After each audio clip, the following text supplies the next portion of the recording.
깜찍 않아.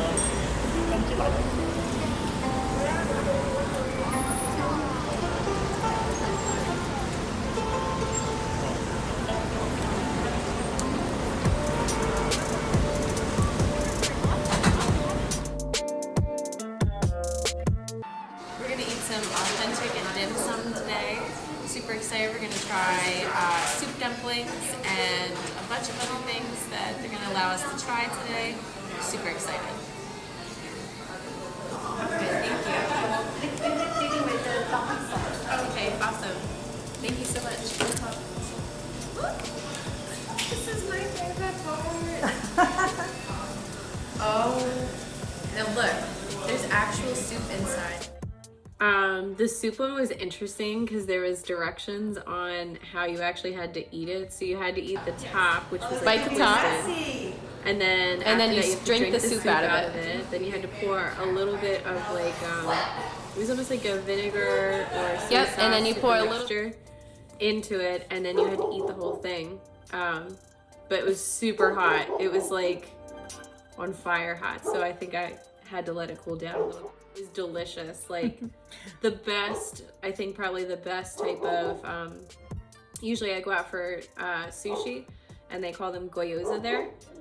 So the best type of dumpling, I think. Yeah, I love gyoza. Yeah, me too. And I like how they pan fry it like on the edges. It's fantastic. But yeah, this looks super hot, and I remember you telling me like it burnt your whole mouth. So I was she brought it out. It was so steamy. Yeah. But about this place, like what I loved about this place was it was so authentic. Me too. So it was so authentic, and we kind of fell into that place. Like we weren't did. planning on going there, but then I was totally planning on going to a place that I normally go to. Yeah. And they didn't want any filming in there, so this was super cool. But the other thing is, you were saying that it was a mixture of Korean and Taiwanese. and Not Korean. It's Chinese and Taiwanese restaurant. So Chinese and Taiwanese. So I like that too. I like that it's a mixture because you could tell that it wasn't just like the regular, buns. Right, and in Chinatown, they'll actually sell them on the street. They did, yeah. Remember, we were like walking past. So they have a lot of cool outdoor markets as well, and it was really busy because it was on a Sunday, so everybody was doing their grocery shopping for the week. And I'm excited because we're going to show the kids some of that. Yeah, but yeah, they just had them literally out on the street, and you could purchase them.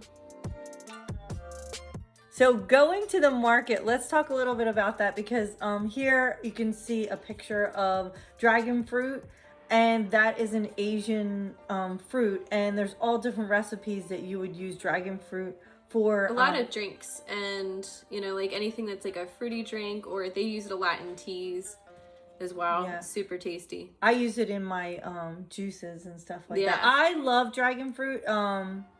I don't even think it's a preferred taste. I think it's just really good. It's super sweet. Yeah. It's super sweet. Actually, I know a lot of our kids have talked about it too, but they use dragon fruit in some of the drinks at Starbucks as well because of the sweetness. They do. They just started doing that, and I wonder if it was for Asian American, Pacific Islander. I don't know. Here, like the Asian food markets in our area, like Cherry Hill, they don't have anything outdoors like this. Everything's indoors.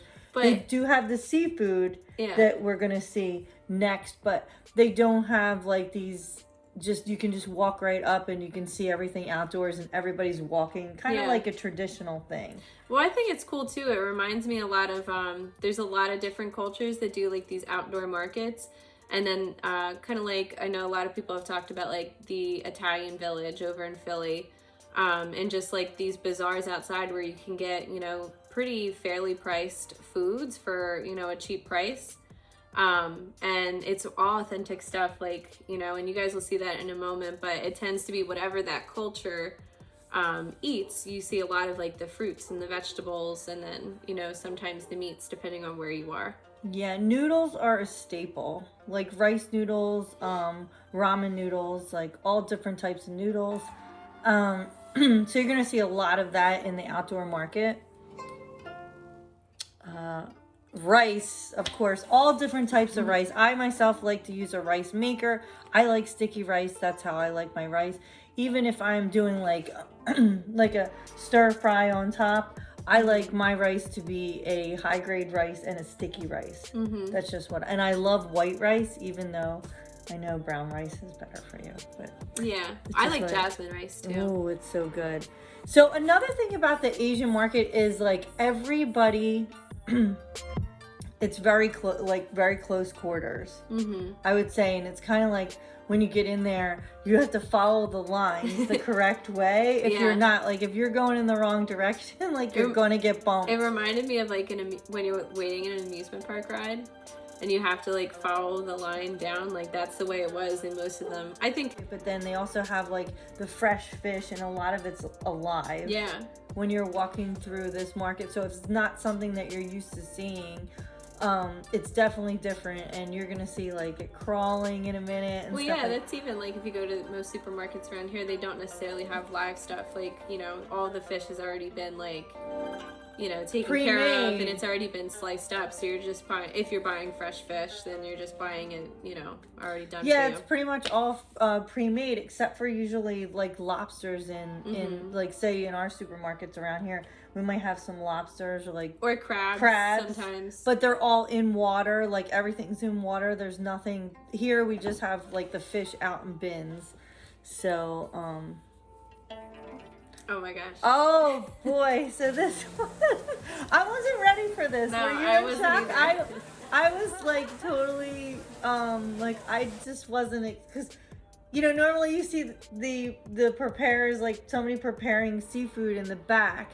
You see them, but you don't normally see them touching it on purpose to make it like wiggle in front of us. It's like a magic trick. So I was like, ooh, what is that? Yeah, and I'm sure all our students are probably thinking the same thing here. But escargot, let's talk about it. Snails.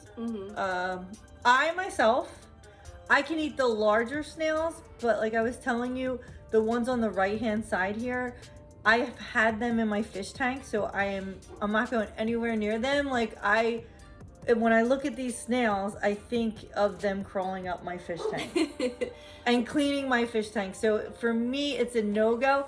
But I know like even the French are like big on escargot, you know.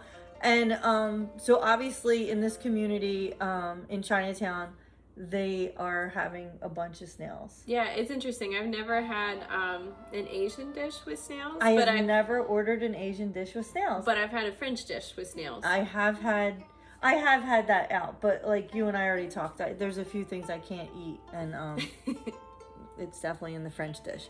So, and there's just more snails. The larger ones I said I could do. Oh, creepy crawlies. Crayfish. Let's talk about this.